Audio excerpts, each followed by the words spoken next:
Здравейте, ние сме Милена Кирил и Тодор от сутрешното шоу на радио Витоша Тройка на разсъмване. През годините бурно сме спорили и говорили с слушателите си, инициирали сме кампании, подкрепили сме много акции и сме следили една изключително важна кауза, тази на родителите на деца със специални потребности. Говорили сме си за това какво можем да направим, за да живеем в едно по-добро общество. Дали сте виждали деца и възрастни хора, които са с екстремно ниско тегло? Възрастен човек, който тежи 20 кг.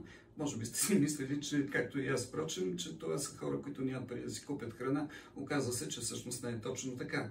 И деца, и възрастни страдат от малнутриция. Това са хора, които се хранят нормално, но просто не могат да постигнат нормално тегло. И ако не се хранят с една специална храна, биха могли да си отидат от този свят. Но малнутрицията се дължи на редица заболявания, които са срещани измежду нас. Става дума за тежка химиотерапия, за вродена такава аномалия, за състояние прекарани след мозъчни инсулти и тежки операции. Тези хора и тези деца се нуждаят от специални храни, които в някои случаи достигат до 3000 лева месечно. И тук е момента, в който ние като общество и държавата трябва да помогнем. Опитахме се да го направим заедно, особено след като години наред участвахме в различни протести и не разбирахме защо и деца, които цял живот ще имат нужда от медицинска храна, не могат да имат достъп до нея.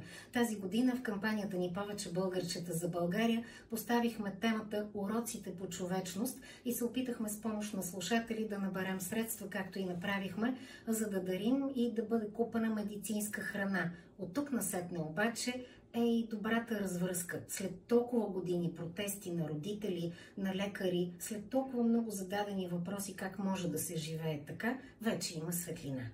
Светлината в края на тунела, разбира се, ще дойде от държавата, защото след толкова много усилия на лекари, на пациенти, на организации, на общност мостове, както и на национална мрежа за децата, най-после парите за медицинска храна ще бъдат отпуснати. След толкова много въпроси, дали Здравното министерство позволява, какво прави Здравната каса всъщност, и след повече от една година работа и поне 10 години протести, хората и специалистите от общност мостове и национална мрежа за децата успяха да извоюват одобрението на кодовете за тази храна за медицински цели, така че подкрепяме всички следващи стъпки, които реално ще доведат до това, че всяко едно семейство, което има нужда от помощ и финансиране на такава храна, ще може да разчита. Човечността наистина има лице. Благодарим на всички и не се отказвайте.